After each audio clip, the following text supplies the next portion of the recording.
Is it on? Oh, you catch drop shot.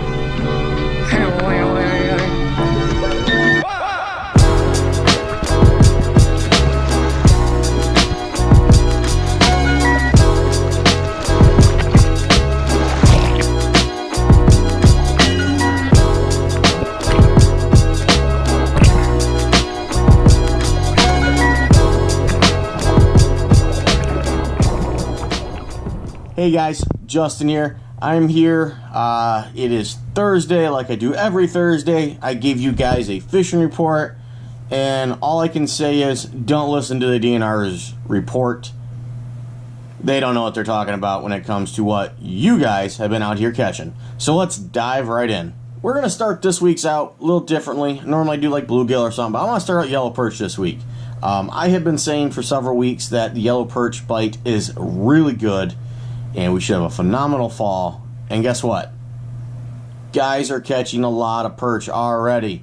So if you haven't got a chance to go out there and chase perch, and you're getting a little tired of chasing walleye, or just want to change it up, or take the kids out, definitely get out there and chase the perch. We do have emerald shiners in currently at the shop, so that's good. It is summertime, so those could come and go. So keep that in mind. But right now we do have emerald perch, or emerald shiners, not emerald perch. So, the areas that guys have been fishing along the shipping channel, the dumping grounds, those are your normal classic areas where guys are fishing. I did hear of some activity over by Geno's. Not sure on the depth. I just heard over by Geno's 400 Club. From the sounds of it, you probably need to work that outside edge of the main weed bed right now. So, it's going to probably put you in 8 to 10 feet of water. Mac and Ray Sulfurage should be producing fish. I know Mike's been out bass fishing, but he has caught an absolute ton of perch while bass fishing on very large bass baits, 5.5-inch worms that he's got Nico rigged, but also on spy baits.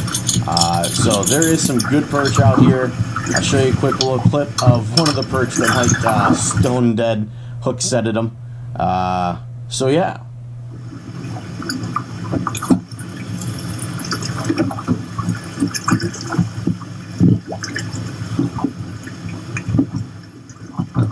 Holy smokes.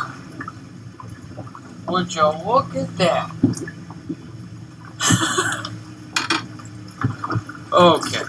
Alright. For real? Like, for real?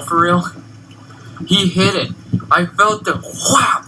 I mean, the hook's in his mouth. You have got to be kidding me.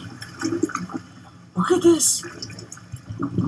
That's awesome. I hope you grow up to be a 15, 16-incher. Best of luck to you. You are a man among boys.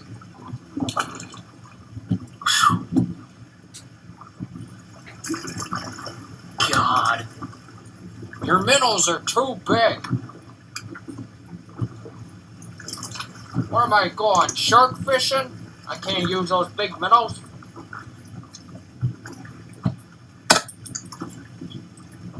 Big minnow. For you walleye guys, the bite continues to be pretty good from Port Huron all the way down here in the lake. I know some guys starting to get tired of the same old, but hey, it is what it is. Pulling flicker minnows, flicker shads. They are running a few storm baits, like the Thunder Sticks. Husky Jerk 10s, jointed Husky Jerks have been good. Harnesses continue to be good for guys.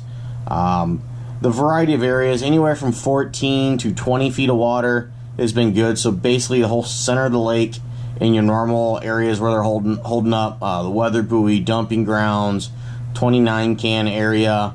If you want to get out of the wave action on the lake, they are jigging up a lot of walleye in the middle channel, the south channel, and the north channel still. And also up near Port Huron, they're getting them as well.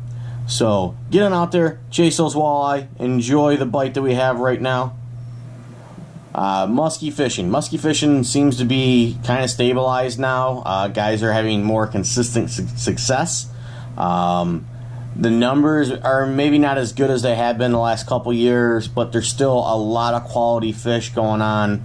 and being caught out here. So if you're looking to chase muskie, as we're getting closer and closer to fall, start focusing on those channel bank areas. The main deep weed beds have been very, very productive.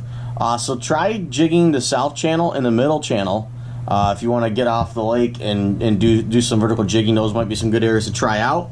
The trollers are still using spankies and handlebar bucktails, and also pulling body baits. Custom X cranks and the perch patterns have been very, very good, and the carp patterns seem to be flipping those. Every time I get a stock in or a reload in of that stock, they turn around and someone walks right out with them. So it looks like those baits have been hot for you muskie guys.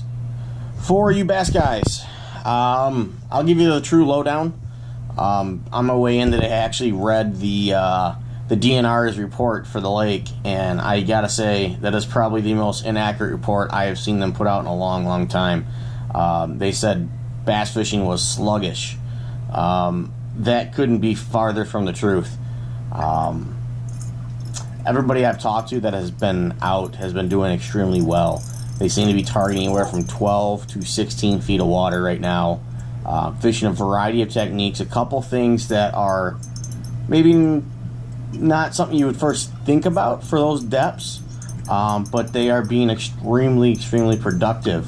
What we're seeing is like the morning bite is where the fish are a lot more active. They're willing to chase a little more. All the bass that my contacts and Mike and a few other people that I know have been out fishing seem to be choking up a lot of crayfish. And that's not coming from shallow water. These are the deep water crayfish that live out in the grass beds out on the side of the lake.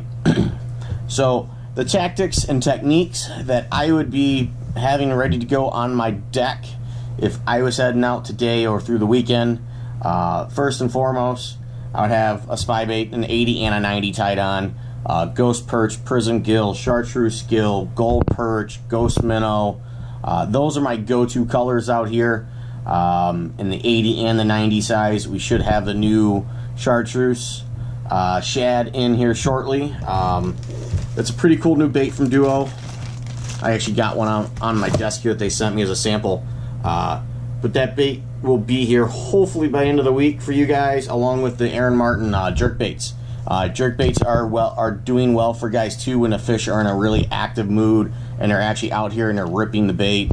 Another technique, it's a little shocking to me, and I gotta get out and actually try it. Mike's been doing extremely well with it in the middle of the day, is a Nico rig. A Nico rig is not a new rig really. It's been around for a long time.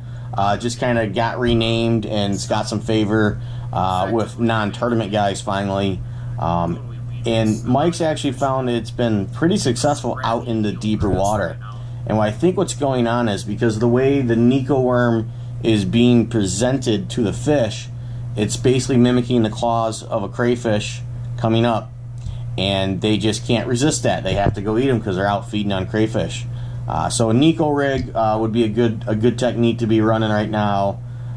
So let's kind of recap. Spy baits, both sizes I'll definitely have. A jerk bait, Nico rig, a drop shot and a tube. Never leave my deck. I always have them tied on.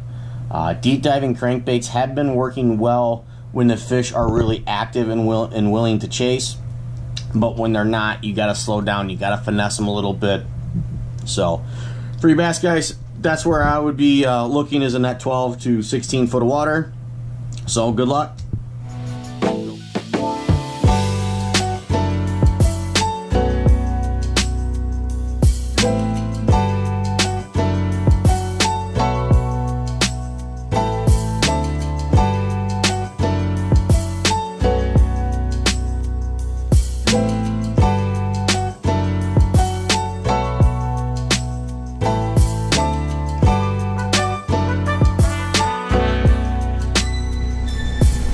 Go fish.